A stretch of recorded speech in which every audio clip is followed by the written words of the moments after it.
لیلۃ القدر خیر من الف شہر، لیلۃ القدر 1000 مہینوں سے بہتر ہے۔ یہ 1000 کا نام کیوں اللہ نے دی ہے؟ 2000 بھی کہہ سکتا تھا، 3 بھی کہہ سکتا تھا، تو 1000 کا نام کیوں لیا؟ کبھی تم نے سوچا؟ یہی تو مولوی پردہ ڈالتے ہیں کہ اللہ نے 1000 کا نام کیوں لیا ہے؟ 1000 کا نام اس لیے لیا ہے کہ پورے 1000 مہینے بنی امیہ نے حکومت کی ہے۔ وہ سمجھ آئی؟ یہ ترمذی شریف حدیث کی کتاب ہے، اس کی باب و تفسیر کھول کے چیک کر کے پڑھ لینا، اس کے اندر لکھا ہے کہ لیلۃ القدر 1000 مہینوں سے بہتر رات ہے۔ کہ لیلۃ القدر اس لیے نام لیا ہے کہ 1000 مہینے بنی امیہ نے حکومت کی تھی، تحت پر قائم رہے تھے، تو اللہ نے کہا ان کا 1000 مہینہ ایک طرف، لیلۃ القدر کی رات ایک طرف۔ سمجھا رہی نا؟ اس سے بھی زیادہ بہتر ہے۔ سمجھائی؟ لیلۃ القدر کس کو نازل کیا؟ قرآن کو نہیں۔ قرآن تو 23 سالوں میں نازل ہوا ہے، اور قرآن تو پورے 23 سالوں میں نازل ہوا ہے، لیکن اللہ کہتا ہے انا انزلناہ فی لیلۃ القدر، ہم نے اس کو لیلۃ القدر میں نازل کیا، اس کو، قرآن کو نہیں۔ نبی نے جب کہا نا، پھر اٹھا تھا ایک اور بندہ، ایک اور آدمی جس کا میں نام نہیں لینا چاہتا، اٹھا تھا، لیکن لڑنے کی نیت سے نہیں، ڈرانے کی نیت سے، کھڑے ہو کے کہتا ہے یا رسول اللہ یہ امر ہے، اس کا مقابلہ کون کرے گا؟ اس نے 3 مرتبہ جب کہا نا یہ امر ہے، یہ امر ہے، یہ امر ہے، اس کا مقابلہ کون کرے گا؟ رسول مسکرا کے فرماتے ہیں کیا کہہ رہا ہے؟ پھر کہنے کیا کہتا ہے؟ کہتا ہے یا رسول اللہ یہ امر ہے، امر ہے، امر ہے۔ نبی فرماتے ہیں کیا ہوا؟ اگر یہ امر ہے تو یہ علی ہے۔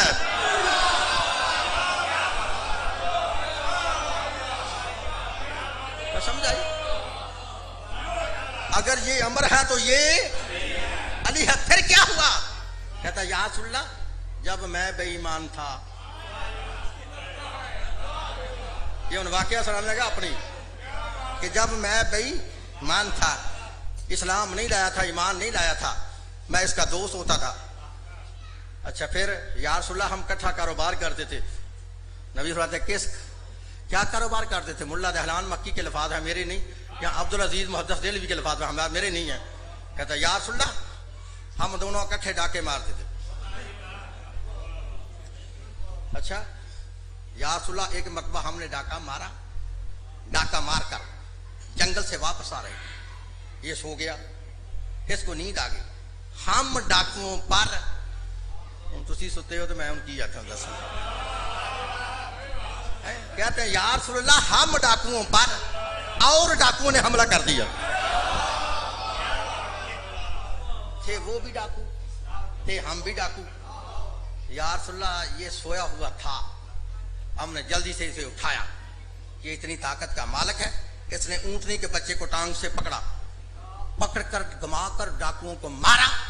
تو یا رسول اللہ یہ اتنی طاقت کا مالک ہے، اس کا مقابلہ کون کرے گا؟ اب قاری صحابت کو یہ بات کہنے کا حق ہے نا کہ جس کا ابا، جس کا ڈیڈی 1400 سال پہلے علی کے قریب بیٹھ کے بھی علی کو سمجھ نہیں سکا، اس کی اولاد کو 1400 سال بعد علی کیسے سمجھ گیا؟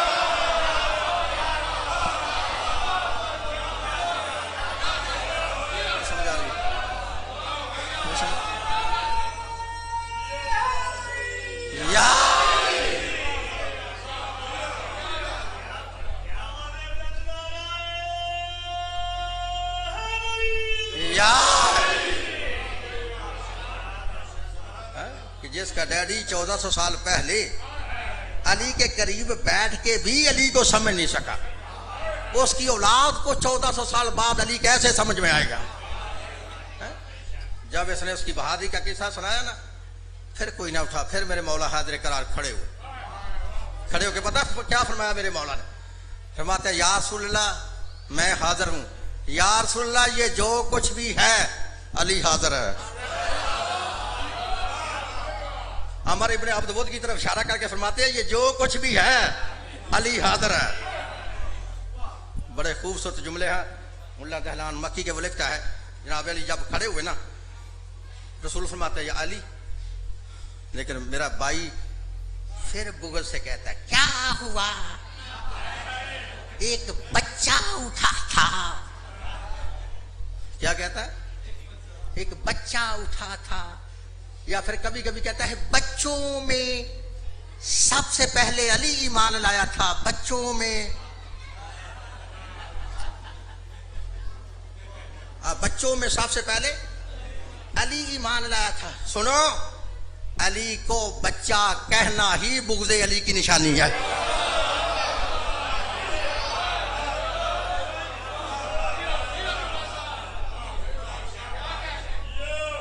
تو سمجھ آ رہی بھائی؟ علی کو بچہ کہنا ہی بغض علی کی نشانی ہے. بچوں میں سب سے پہلے علی ایمان لایا تھا. چلو پھر کبھی آیا تو بغض ثابت کروں گا کہ بغض ہے کہ نہیں. ان میری طرف دیکھنا ہے. ملا دہلان مکی لکھتا ہے کہ جب علی میدان خندق کی طرف چلنے لگے نا تو جانے سے پہلے رسول نے کہا یا علی ذرا خیمے میں آؤ. علی خیمے میں آئے. نبی پاک نے کیا کیا؟ اپنا لباس اتارا, جناب علی کو پہنایا. علی کا لباس نبی نے خود پہنا. اگر نہیں تو میں الفاظ چینج کر دیتا ہوں. اللہ نے مجھے سمجھانا بتایا, میں نے سمجھا لینا. لکھا ہے نبوت نے امامت کا لباس پہنا.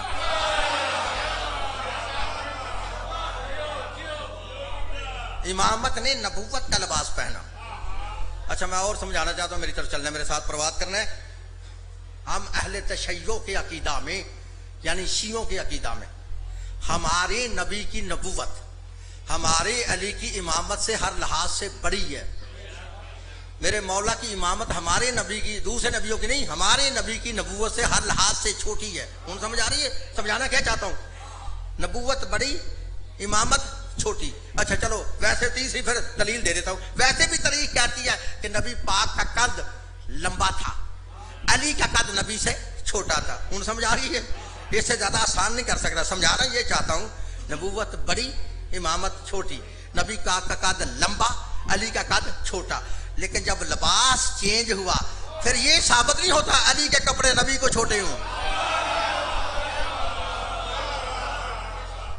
تو سمجھ آ رہی ہے؟ یا نبی کا لباس علی کو بڑا ہو, دونوں طرف سے فٹ پورا آیا. نبی نے کیا کیا؟ جلدی سے اپنا امامہ اتارا, علی کے سر پہ باندھا. علی کا امامہ نبی نے اپنے سر پہ باندھا. کہا اب علی چلو میدان خندق کی طرف نکلو. علی علیہ السلام خیمے سے نکلے. علی کو جاتے ہوئے ہر بندے نے دیکھا. جتنی جتنی صحابہ کرام میں عقل تھی, علم تھی, شعور تھا, سمجھ تھی, جو جو علی کسی کی سمجھ میں آیا علی کو جاتے دیکھ رہے ہیں اور زبانوں کو حرکت دے رہے ہیں. کیونکہ علم, عقل, شعور, سمجھ کی وجہ سے سارے بندے برابر نہیں ہوتے. کیوں شاہ جی؟ سارے ہی ہوتے ہیں. کسی میں تھوڑی عقل ہے, کسی میں زیادہ عقل ہے, کوئی سارا ہی پاگل ہے. کوئی تھوڑا پاگل ہے, کوئی سارا ہی پاگل ہے. ایک جیسے نہیں ہوتے. جناب علی نکلے خیمے سے, جا رہے ہیں. صحابہ کرام ایک دوسرے کو دیکھ کر پوچھ رہے ہیں تجھے پتا ہے آج میدان میں کون جا رہا ہے؟ کہتا ہے پتا ہے کون جا رہا ہے. کہتا ہاں پتا پھر کون جا رہا ہے؟ کہتا سن آج کعبے میں زہرا کا شوہر, آج میدان میں زہرا کا شوہر جا رہا ہے. دوسرا کہتا نہیں کعبے کا گوہر جا رہا ہے. تیسرا کہتا نہیں ساقی کوثر جا رہا ہے. چوتھا کہتا نہیں وجہ اللہ جا رہا ہے. وہ کہتا نہیں ید اللہ جا رہا ہے. کوئی کہتا نہیں عین اللہ جا رہا ہے. کوئی کہتا نہیں لسان اللہ جا رہا ہے. کوئی کہتا نہیں ولی اللہ جا رہا ہے. ملا دہلان مکی لکھتا ہے کہ جب نبی پاک نے صحابہ کرام کی نوازوں کو سنا, رسول جلدی سے کھڑے ہوئے. کھڑے ہو کے فرماتے ہیں میرے صحابیوں, اپنے علم, عقل, شعور, سمجھ کی وجہ سے جو جو تمہاری سمجھ میں علی آیا ہے, جو جو تم علی کو کہہ رہے ہو, اپنی جگہ پہ ٹھیک کہہ رہے ہو, لیکن سن لو, یاد رکھ لو, آج میدان میں نہ دماد رسول جا رہا ہے, نہ کعبے کا گوہر جا رہا ہے, نہ زہرا کا شوہر جا رہا ہے, نہ ساقی کوثر جا رہا ہے, نہ وجہ اللہ جا رہا ہے, نہ ید اللہ جا رہا ہے, نہ عین اللہ جا رہا ہے, نہ رجل اللہ جا رہا ہے, نہ ولی اللہ جا رہا ہے. تو یا رسول اللہ بتاؤ پھر آج میدان میں کون جا رہا ہے؟ رسول فرماتا ہے سنو, 12 زل ایمان کلہ الی الکفر کل, آج کل کا کل ایمان کل کفر کے مقابلہ میں جا رہا ہے. بات شیعہ سنی دوستو, نبی نے علی کو کل ایمان کہہ کے دنیا کو سمجھا دیا کہ یاد رکھ لو علی کے مقابلہ میں جو بھی آئے گا علی کل ایمان ہے, وہ پکا بے ایمان ہے.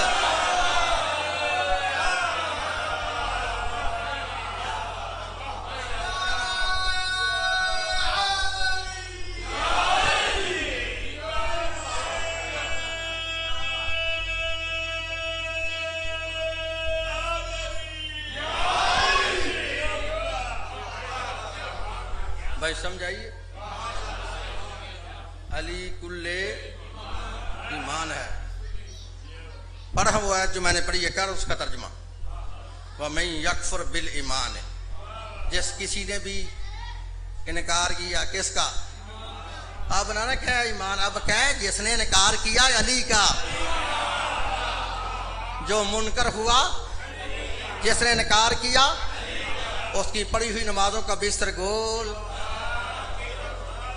رکھے ہوئے روزے ضائع، کیے حج ہوئے حج برباد کس کے؟ جو منکر ہے، جو منکر ہے، بولو منکر ہے۔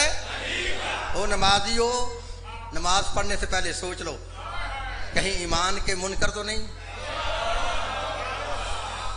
روزہ دارو، روزہ رکھنے سے پہلے سوچو ایمان کے منکر تو نہیں۔ اگر ہو گئے ایمان کے منکر تو سب کچھ برباد۔ اگر نماز کو بچانا چاہتے ہو تو پھر علی کو لانا پڑے گا۔ روزہ بچانا چاہتے تو دل میں علی کو لانا پڑے گا۔ اللہ فرماتا ہے علی نہیں تو کچھ بھی نہیں ہے۔ وَمَن يَكْفُرْ بِالْإِيمَانِ، جس نے انکار کیا ایمان کا، فَقَدْ حَبِطَ عَمَلُهُ، اس کے سارے عمل ضائع ہو گئے۔ وَهُوَ فِي الْآخِرَةِ مِنَ الْخَاسِرِينَ، اور وہ ہے جو آخرت کے دن خسارے والوں سے ہوگا، گاٹا پانے والوں سے ہوگا۔ کون؟ جو منکر ہے ایمان کا۔ سمجھائی بھائی؟ کچھ بانی مجالس نے کوئی حکم کیا تھا، موضوع تو میں نے آپ کے سامنے کمپلیٹ کر دیا۔ انہوں نے کہا تھا کہ بی بی پاک سلام اللہ علیہا کے ایام میں تو دو چار جملے میں ان کی عظمت میں کہنے لگا، میری طرف دیکھنا ہے کہ ارشاد خدا بندی ہوتا ہے انا آتینا کل کوثر۔ مولویوں نے ترجمہ اس کا صحیح نہیں کیا، اگر ترجمہ صحیح کرتے نا دنیا کو پتہ۔ مولوی نے کہا اے حبیب، ہم نے تجھ کو حوض کوثر عطا کیا ہے۔ حوض پانی کا حوض، جس کا پانی برف سے ٹھنڈا ہوگا، شہد سے میٹھا ہوگا، دودھ سے سفید ہوگا۔ یہ ترجمہ کیا مولویوں نے۔ میں کہتا ہوں مولوی ہو، تمہاری عقل کیوں خراب ہو گئی ہے؟ پہلے مجھے یہ بتاؤ کہ یہ سورت کو اللہ نے نازل کیوں کیا تھا؟ اس کے نازل کرنے کی وجہ کیا بنی تھی؟ ان میری طرف دیکھنا ہے، پھر خود فیصلہ کر لو کہ یہ کوثر حوض ہے یا کوئی اور ذات ہے۔ ہوں سمجھا رہی بھائی؟ نبی پاک کے دونوں بیٹے قاسم ابراہیم طیب و طاہر یہ بچپن میں فوت ہو گئے۔ مشرکین مکہ نے نبی پاک کو یہ تانے دینے شروع کر دیے کہ اس کی نسل ختم ہو گئی ہے۔ سمجھ آ رہی نا؟ ابتر کا لفظ کہنا شروع کر دیا۔ نبی پاک بڑے پریشان ہو گئے۔ پریشانی دیکھ کے علماء نے لکھا ہے اللہ نے پھر ایسا آیت کو سورت کو نازل کیا، انا اعطیناک الکوثر۔ سمجھ آ رہی ہے؟ اب ایمان سے بتاؤ کہ نبی پاک کو تو ضرورت ہے نسل کی، وہ تانے دے رہے ہیں نسل کے ہیں۔ یہیں سے کھڑے ہو کے کوئی بندہ مجھے ابھی کہے کہ قاری صاحب میرے لیے دعا کرو کہ اللہ مجھے بیٹا دے، اور میں اس کی سن کے کہوں گا اللہ اس کے گھر میں پانی کا ٹیوب ویل لگا دے، ان بتا اس کی وہ ہے پیاس بجھ جائے گی؟ نبی پاک کو ضرورت ہے اولاد کی، اور اولاد کے بدلے اللہ کہہ دے کہ اے حبیب میں نے تجھے حوض دیا ہے، تو نبی پاک کی جو پیاس بجھ جائے گی؟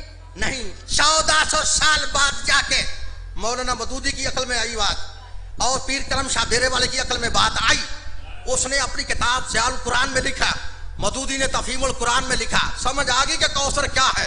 انہوں نے کہا یہ کوثر کا معنی غلط ہے کہ حوض کوثر، کوثر کا معنی حوض نہیں ہے، کوثر کا معنی یہ ہے انا اعطیناک الکوثر، اے حبیب میں نے وہ تجھے وہ فاطمہ عطا کی ہے جس کی نسل قیامت تک ختم نہیں ہو سکتی۔ میں نے وہ تجھے اکلوتی بیٹی زہرا عطا کی ہے جس کی نسل قیامت تک ختم نہیں ہو سکتی۔ فصلی لربک وانحر، تم اپنے نماز کے رب کے لیے نماز پڑھو اور قربانی کرو۔ ان شانیک هو الابتر، تمہارا دشمن ہی بے نام و نشان رہے گا، اس کی نسل ختم ہوگی، تمہاری نہیں۔ کوئی بات سمجھ آ رہی بھائی؟ کوثر یہ حوض کوثر نہیں، کوثر بی بی پاک سلام اللہ علیہا کا نام ہے۔ اللہ نے فرمایا اے میرے حبیب میں نے تجھے وہ بیٹی عطا کی ہے جس کی نسل قیامت تک ختم نہیں ہو سکتی. چلو میں دلیل دے دیتا ہوں. اگر جتنے بھی سید دنیا میں ہیں یہ مسلمان تمام کو قتل کر بھی دیں تو پھر بھی اس دلیل کے لیے اللہ نے ایک کو پردہ غیب میں رکھا ہوا ہے. سمجھ آ رہی ہے؟ سمجھ آ رہی نا بھائی؟ سمجھ. پھر بھی اللہ نے امام مہدی کو پردہ غیب میں رکھا ہوا ہے. یہ کوثر حوض نہیں ہے، یہ جناب زہرا سلام اللہ علیہا ہے. نہ کوثر کا معنی آیا نہ لیلۃ القدر کی سمجھ آئی ہے. آج تک ترجمہ نہیں صحیح کر سکے. اللہ فرماتا ہے انا انزلناہ فی لیلۃ القدر، ہم نے اس کو لیلۃ القدر میں نازل کیا. اس کو کس کو؟ ہما ہم، یہ واحد مذکر غیب کی ضمیر ہے عربی میں. مولویوں نے ترجمہ کیا کیا؟ ہم نے قرآن کو لیلۃ القدر میں نازل کیا. قرآن کا کون سا نام ہے اس آیت میں؟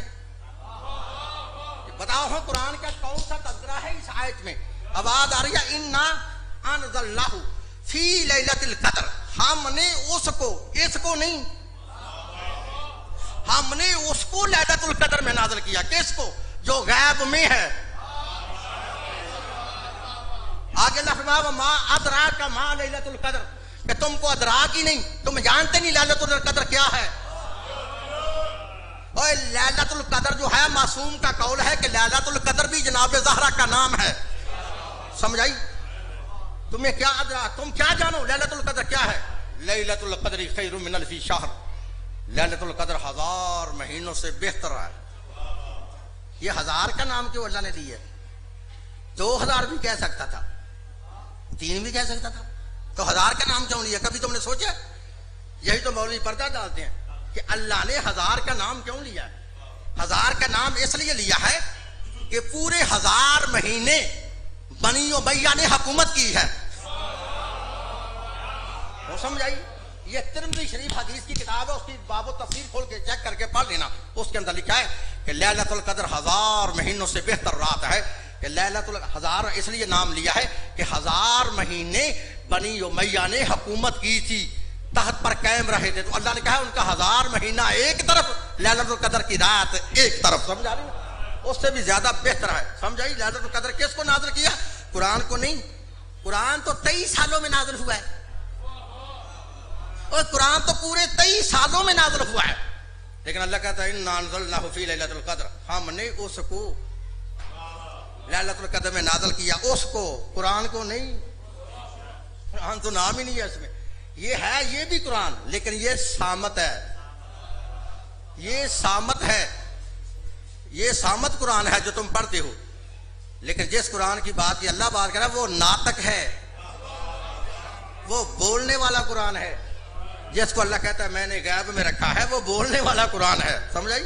ہم نے اس کو لیلۃ القدر میں نازل کیا. اور تم کیا جانو لیلۃ القدر کیا ہے؟ لیلۃ القدر 1000 مہینوں سے بہتر ہے. آئی سمجھے؟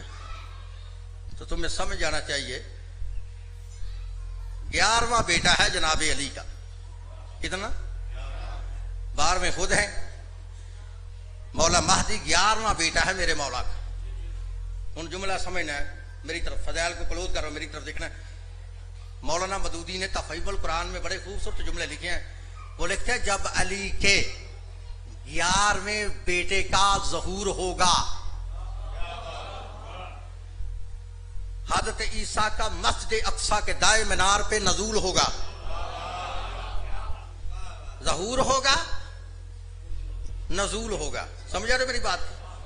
ظہور اور نزول کے لفظ استعمال کیے نے. یہ نہیں کہا کہ نعوذ باللہ وہ پیدا ہوں گے. ظہور ہونا ہی اس بات کی بین دلیل ہے. ظہور ہوتا ہی اس کا ہے جو پہلے ہو. نزول اسی کا ہوتا ہے جو پہلے ہو. سمجھ آ رہی میری بات کی؟ تو کیا لکھتا ہے میرے مولا کی عظمت میں جملہ وہ لکھتا ہے کہ مولا کا ظہور ہوگا، حضرت عیسیٰ کا مسجد اقصیٰ کے دائیں مینار پہ نزول ہوگا، نماز کا وقت ہوگا. مولا مہدی اہتمام حجت کے لیے عیسیٰ علیہ السلام سے کہیں گے کہ آگے کھڑے ہو کے نماز پڑھاؤ. لیکن عیسیٰ 10 قدم پیچھے ہٹ جائیں گے اور آواز دیں گے میں علی کے بیٹے کے ہوتے ہوئے نماز نہیں پڑھا سکتا. تو سمجھ آئی ہے؟ سمجھ آ رہی ہے؟ میں اس تمہارے ہوتے ہوئے نماز نہیں پڑھا، میری کیا ہمت ہے کہ تمہارے ہوتے ہوئے مسلح پہ کھڑا ہو کے دکھاؤں، امام بن کے دکھاؤں. ہوں سمجھ آ رہی ہے؟ تو آپ کو پھر سمجھنا چاہیے جس علی کے 11ویں بیٹے کا مقابلہ عیسیٰ جیسا نبی نہیں کر سکتا، اس علی کا اپنا مقابلہ ایرا وغیرہ نتھو کھیرا کیسے کر سکتا؟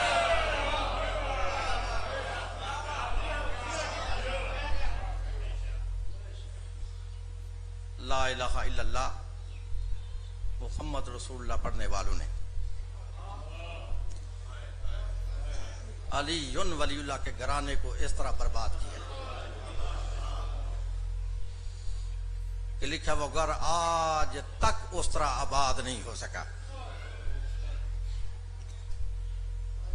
اگر مسلمان کلمے کی قدر کرتے یا کلمے کا لحاظ رکھتے تو کبھی بھی جناب زہرا مسلمانوں کے دربار سے خالی نہ آتی.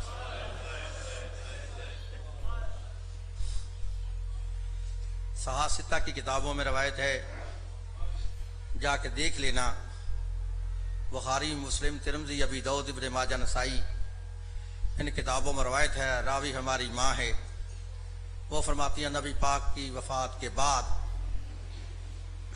نبی پاک کی بیٹی نے مسلمانوں کے بادشاہ سے آ کے کہا میرا حق دو. آواز آئی بی بی تیرا کوئی حق نہیں. جب کہا نا تیرا کوئی حق نہیں، بی بی فرماتی ہے میرا حق ہے. پھر کہتا ہے تیرا کوئی حق نہیں. اگلے ہے نبی پاک کی بیٹی اس بندے سے ناراض ہو گئی، فلم تکلمہ، کلام چھوڑ گئی، فہجرتہ، پس چلی گئی، حتی ماتت، حتی کہ فوت ہو گئی، راضی نہ ہوئی. یہ تو صحیح صحاح کی کتابوں میں ہے. اور دوسری کتابوں میں لکھا ہے کہ جب بی بی سیرت حلبیہ کے اندر سید برہان الدین حلبی نے، یہ حلب شہر کا رہنے والا رائٹر ہے، اس نے سیرت حلبیہ کتاب لکھی ہے، اس کے اندر اس نے بڑا خوبصورت تذکرہ کیا ہے. وہ اس کے اندر لکھتا ہے کہ جب بی بی مسلمانوں کے دربار میں اپنا حق مانگنے کے لیے گئی تو اکیلی نہیں گئی، بی بی کے ساتھ 70 مستوروں کا پردہ تھا. بی بی کے آگے پردہ، بی بی کے پیچھے پردہ، دائیں پردہ، بائیں پردہ، پردوں میں گئی. جب دربار کے پہلے دروازے پہ پہنچی تو وہاں بی بی کھڑے ہو کے بہت روئی. عورتوں نے پوچھا بی بی تم روتی کیوں ہو؟ تو بی بی نے جواب دیا رو میں اس لیے رہی ہوں، مجھے کوئی وقت یاد آ گیا ہے کہ آج سے پہلے جب میں اسی دروازے پہ آتی تھی سامنے سے میرا بابا ممبر چھوڑ کے کھڑا ہو جاتا تھا، میرا بابا ممبر چھوڑ کے کھڑا ہو جاتا تھا، میری تعظیم کے لیے کھڑا ہو جاتا تھا. آج میں دیکھ رہی ہوں کہ کوئی مسلمان اٹھتا ہے کہ یہ نہیں اٹھتا. جب کوئی نہ اٹھا تو خود برقعے سے آواز دی یا معاشر المسلمین، او مسلمانوں اگر تمہیں شعور نہیں میں کون ہوں تو سنو، انا فاطمہ تو بنت رسول اللہ، میں فاطمہ بیٹی ہوں رسول کی. کہا بی بی کیوں آئی ہو؟ فرمایا اپنا حق لینے کے لیے آئی ہوں. کہتے ہیں بی بی تیرا کوئی حق نہیں. جب کہا نا تیرا کوئی حق نہیں، لکھا ہے بی بی نے 7 آیتیں قرآن کی پڑھی مسلمانوں کے دربار میں، اپنے ثبوت کے لیے 7 آیتیں پڑھی. پہلی آیت پڑھی وَوَارِثَ سُلَیمَانَ دَاؤُدَ، کہ داؤد کے وارث سلیمان ہوئے. اور پھر آیت پڑھی فَآتِ ذَا الْقُرْبَىٰ حَقَّهُ. اللہ قرآن میں فرماتا ہے اے نبی اپنے قربا کو ان کا حق دے دے. اگر حق نہیں تھا تو اللہ نے آیت کیوں نازل کی؟ تیسری آیت پڑھی یوصیکم اللہ فی اولادکم. جس 7 آیتیں پڑھی تو مسلمانوں کے دربار سے آواز آتی ہے بی بی زیادہ قرآن نہ پڑھو، قرآن پڑھنے کا تمہیں کوئی فائدہ نہیں، تیرا کوئی حق نہیں ہے. ہاں تمہارے پاس اگر کوئی اس حق کا گواہ ہے تو گواہ ثابت کرو، گواہ پیش کرو. تو ابن حجر مکی نے اپنی کتاب سوائے کے مہرگاہ میں گواہ لکھے ہیں. جب کہا نا گواہ پیش کرو تو بی بی نے اپنی گواہی کے لیے امام حسن کو پیش کیا، گواہی کے لیے امام حسین کو پیش کیا، گواہی کے لیے جناب علی کو پیش کیا، گواہی کے لیے جناب ام ایمن کو پیش کیا. جب سارے گواہ بی بی کے دربار میں آئے تو دیکھ کر کہتے ہیں ان کی گواہی تو تیرے حق میں قبول نہیں، یہ سارے گواہ تمہارے گھر کے ہیں، کوئی تیرا بیٹا ہے، کوئی تیرا شوہر ہے، کوئی تمہاری نوکرانی ہے. کہا بیٹے کی گواہی ماں کے حق میں قبول نہیں. جب یہ جملہ کہا تو بی بی نے دیکھ کے کہا پر ہوش سے بات کرو, تم کہتے ہو بیٹے کی گواہی ماں کے حق میں قبول نہیں, تو پھر مریم بتول نہیں, کیونکہ مریم کی طہارت کی گواہی اس کے بیٹے عیسیٰ نے دی تھی. جب بی بی نے یہ جملہ کہا لیکن مسلمانوں پر کوئی اثر نہ ہوا. بی بی نے کہ سارے گواہ جٹلا دیے, نہ حسن کی گواہی مانی, نہ حسین کی گواہی مانی, نہ جناب علی کی گواہی مانی, نہ جناب ام ایمن کی گواہی مانی. جب سارے گواہ جٹلا دیے پھر آخر میں کہتے ہاں تیرے پاس کو دلیل کے لیے کوئی نبی کا لکھی ہوئی تحریر ہے؟ تو بی بی نے فرمایا ہاں میرے پاس تحریر ہے. اس وقت بی بی نے لکھا, برہان الدین حلبی لکھتا, بی بی نے برقے سے کاغذ نکالا جس کے پر نبی کے ہاتھوں کا لکھا ہوا تھا وقفا محمد بن عبداللہ بن عبد المطلب بن ہاشم هذه القرية المعلومة ثم بدله ان اللہ هو سمیع علیم. میں محمد بن عبداللہ یہ جائیداد وقف کر رہا ہوں اپنی بیٹی فاطمہ کے نام پر. اس کے بعد ان کی اولاد کا حق ہے, ان کے بعد ان کی اولاد کا حق ہے. لکھا ابھی ہاتھ میں پکڑی تھی, قریب ایک شخص بیٹھا تھا جس نے سند کو پکڑ کر فشکتھا شکتن, سند کے پردے کر دیے, زمین پر پھینک دیا, اوپر سے پاؤں مار کر تھوک کر رون دیا. جب بی بی کے سامنے بی بی کی سند پھاڑی گئی نا, اس وقت بی بی نے ایک لوہا پڑا تھا جس لوہے کو عربی کے اندر امام بخاری نے صحیح بخاری کے اندر لکھا ہے. جب بی بی کے سامنے بی بی کی سند پھاڑ دی گئی تو بی بی نے قبر رسول کی طرف منہ کیا, قبر رسول کی طرف منہ کر کے فرماتی ہے قالت صبت علی مصائب ولو انہا صبت الایام سے نہ لیا. او میرے بابا تیرے دنیا سے چلے جانے کے بعد مجھے فاطمہ پر اتنی مصیبتیں آ گئی, اگر دن کو آتی تو سیاہ راتیں ہو جاتی. مسلمانوں نے بی بی کو کچھ نہ دیا. بی بی دربار سے واپس آ رہی ہے اور روتی ہوئی آ رہی ہے. ہاں چھوٹی سی جناب زینب تھی جو خیمے کے دروازے پہ کھڑی تھی. جب ماں کو روتے ہوئے دیکھا نا تو بی بی بڑھ کے آگے فرماتی ہے اماں کیا ہوا, اگر مسلمانوں نے تیرا حق نہیں دیا تو روتی کیوں ہے, تو نہ رو. جب یہ کہا نا تو روتی کیوں ہے اماں نہ رو, اس وقت بی بی کی آواز آئی او میری بیٹی میں جائیدادوں کو تو نہیں رو رہی, میں باغوں کو نہیں رو رہی, پھر اماں کیوں روتی ہو؟ بی بی فرماتی ہے میں تو رو اس لیے رہی ہوں کہ جو طور طریقہ میں نے دربار میں دیکھا ہے مجھے یقین ہو گیا تیری چادر نہیں بچے گی. جب کہا نا مجھے یقین ہو گیا تیری چادر نہیں بچے گی, بی بی فرماتی ہے میری ماں کا کہنا مجھے اس وقت کربلا کے میدان میں یاد آیا جب شبر نے کہا لوٹو تبرکاتو علی و بطول کو قیدی بنا کے لے چلو آل رسول کو. بس وزادارو آخری جملے ہے لکھا جب علی کی بیٹی 1 سال 6 مہینے قید کاٹنے کے بعد واپس مدینہ میں آئی, گئی کس طرح سے تھی, آئی تو پھر آئی کس طرح سے تھی. لکھا بی بی کے ہاتھ میں امام حسین علیہ السلام کا خون آلودہ زخمی کرتا تھا. اس کرتے پر 1950 زخموں کے سوراخ تھے. لکھا بی بی گھر میں نہیں آئی, بی بی وہ کرتا لے کے سیدھی روزہ رسول پہ آئی.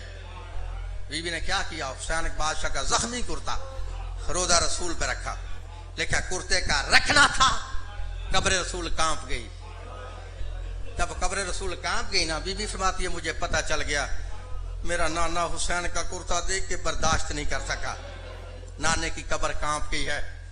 میں نے اشارہ کرنا میری مجبوری ہے, جتنے سید بیٹھے ہو تمام سے معافی مانگ کے اگر میرا اشارہ آپ سمجھیے تو گھر جا کے بھی عبادت کر لو گے.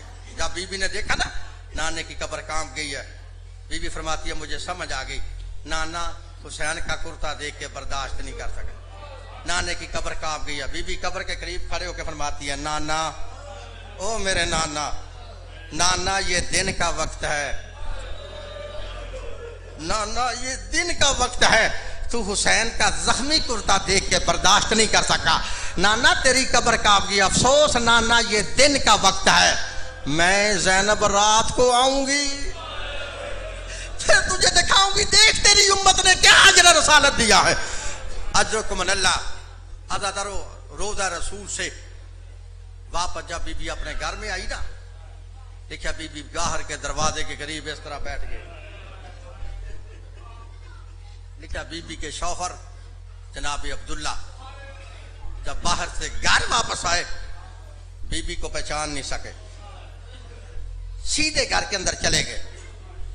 اپنی بیٹی سے ایک جملہ کہا جناب عبداللہ نے، پھر سجدوں سے معافی مانگ کے جملہ کہتا ہوں، لیا بی بی کو پہچان نہیں سکے، گھر کے اندر داخل ہو گئے اور بیٹی سے کہتے ہیں میری بیٹی، میں نے تجھے کئی بار کہا ہے کہ ہمارے دروازے پر جب بھی کوئی مانگنے والی بی بی آئے اسے زیادہ دیر دروازے پہ نہ بٹھایا کرو. اور میری بیٹی یہ کون مانگنے والی بی بی ہے جو ہمارے دروازے پہ بیٹھی ہے؟ جناب عبداللہ کی بیٹی فرماتی ہے بابا جان چلو اس سے پوچھتے ہیں اس کا نام کیا ہے، اجرک من اللہ، اور پوچھتے ہیں اسے کیا چاہیے. آگے آگے جناب عبداللہ، پیچھے پیچھے ان کی بیٹی. جب دروازے کے قریب آئے جناب عبداللہ روک کے فرماتے ہیں بیٹی ذرا رک جاؤ، پہلے میں دروازہ کھول کے باہر دیکھ لوں کوئی غیر آدمی تو نہیں ہے. ازادارو جناب عبداللہ نے دروازہ کھولا، جب کوئی بندہ نظر نہ آیا بیٹی سے کہتے ہیں بیٹی قریب آؤ. جناب عبداللہ کی بیٹی قریب آئی. اب مر جانے کا مقام ہے، اس سے زیادہ میں صاحب پڑھ ہی نہیں سکتا، مر جانے کا مقام ہے. بیٹی سے کہتے ہیں بیٹی قریب آؤ.